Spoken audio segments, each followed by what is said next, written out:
Assalamu alaikum wa rahmatullahi wa barakatuh, chères sœurs, chers frères, c'est un plaisir de vous retrouver pour cette 18e vidéo de la série Ramadan, mois du Coran. Donc dans la vidéo précédente, on avait dit que le Coran avait pour objectif d'édifier donc la famille, et ça de différentes manières, en instituant le mariage, en instituant le fait que le mariage est un engagement solennel, mais aussi l'entente religieuse et le fait d'avoir des enfants.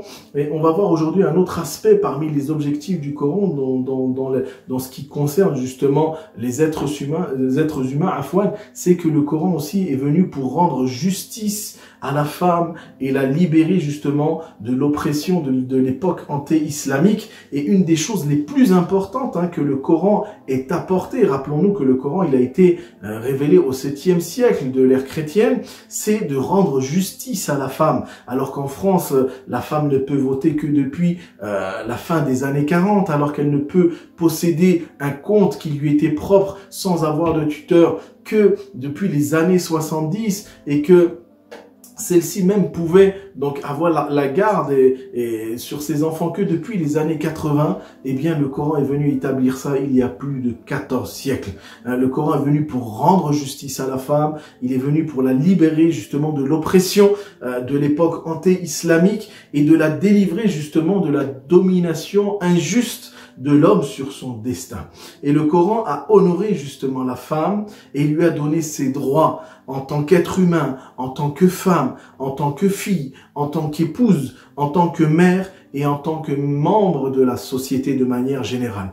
Et il est vraiment regrettable aujourd'hui de voir certains individus qui se rattachent justement à la religion et qui continuent justement à avoir une idée fausse de la femme et de la position de l'islam à son sujet. Et certaines personnes prétendent que l'islam n'a pas mis l'homme et la femme au même point d'égalité, et ils mettent en cela le verset dans le Coran, dans surat Al-Baqarah, dans surat Al-Nisa, lorsqu'elle Allah Ta'ala dit Ar-rijalu qawwamuna 'ala an-nisa, et eux ils traduisent les hommes ont une supériorité sur la femme, mais c'est pas cela que ça veut dire, on va revenir dessus.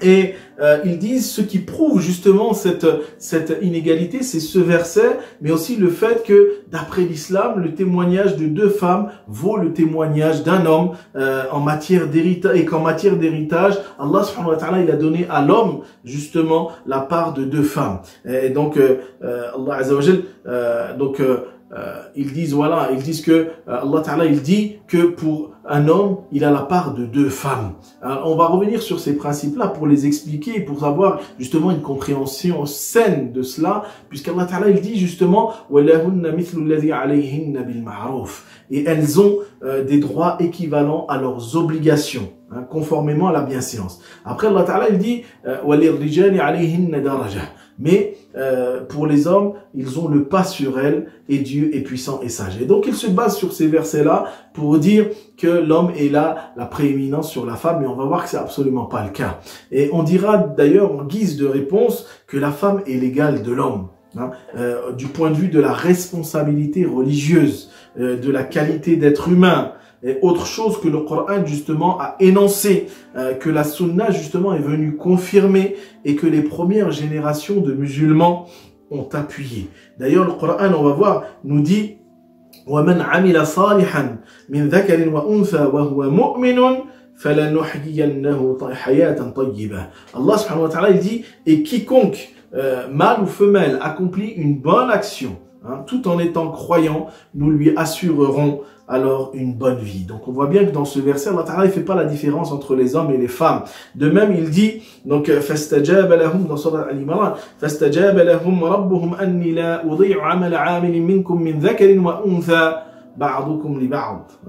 Donc Allah subhanahu wa ta'ala il dit aussi dans Surat Al-Imran, leur Seigneur les a alors exaucés en disant, en vérité, je ne laisse pas perdre le bien que quiconque parmi vous a fait, homme ou femme, car vous êtes les uns des autres. Car vous êtes les uns des autres. Et donc, où l'on voit que l'homme vient de la femme et la femme vient de l'homme, l'un et l'autre se complètent justement mutuellement et ils ne sont nullement des adversaires dans le Coran al-Karim. De plus, le Coran al-Karim recommande d'agir de manière convenable à l'égard des pères et des mères, et il évoque même plus particulièrement la mère plus que le père en raison de la grossesse et de l'accouchement qu'elle a enduré, et de l'éducation qu'elle donne aussi à ses enfants. Dans Surat Luqman, Allah Ta'ala, il dit وَوَصَّيْنَا الْإِنسَانَ بِوَالِدَيْهِ حَمَلَتْهُ أُمُّهُ وَهْنًا عَلَى وَهْنٍ وَفِصَالُهُ فِي عَامَيْنِ. Allah subhanahu wa ta'ala, il dit dans le Coran, et nous avons recommandé à l'homme la bienfaisance envers ses pères et mères.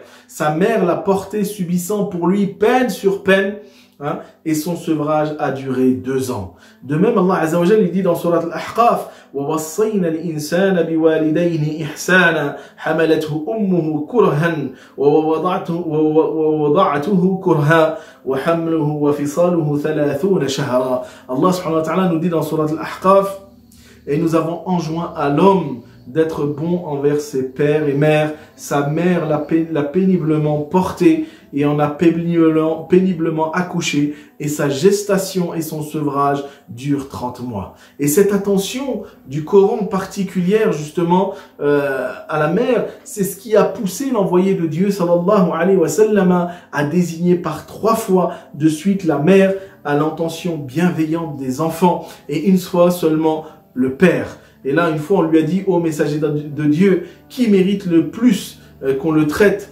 avec égard? Il a répondu par 3 fois ta mère, et ensuite une fois le père. Quant au témoignage en vérité des 2 femmes, il n'est exigé qu'en matière de droit, hein, afin que ceci ne soit pas perdu. Et Allah Ta'ala d'ailleurs il dit dans le Coran,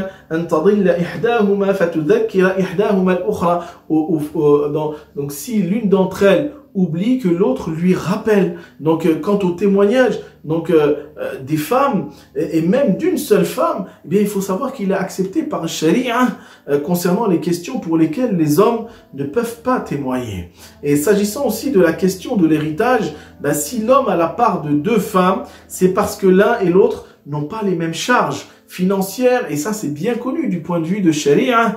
En effet, l'homme, lui, il assume les frais du mariage, il assume la dot, l'entretien de la famille, alors que la femme, en vérité, elle recueille la dot et n'est absolument pas concernée du point de vue de l'obligation de l'entretien de la famille. Et quant à al-qiwama, de ce degré, ou bien alayhin daraja, ce degré supérieur que les hommes occupent par rapport aux femmes, c'est pas une prééminence, c'est pas une supériorité en tant qu'homme, mais il ne fait en fait c'est que les hommes occupent par rapport aux femmes, justement, donc un rang qui fait que cela alourdit un peu plus leur charge, les rendant responsables des affaires de la famille et des dépenses qui en découlent. C'est ça le qiwama, c'est le fait qu'ils soient un soutien, ils ont l'autorité, parce que justement ils ont ce devoir de soutenir et de subvenir aux besoins de la famille. Et sachant que certaines prescriptions religieuses autorisent à la femme aussi des choses que Dieu n'autorise pas à l'homme, hein, comme par exemple le port de bijoux en or ou de vêtements en soie.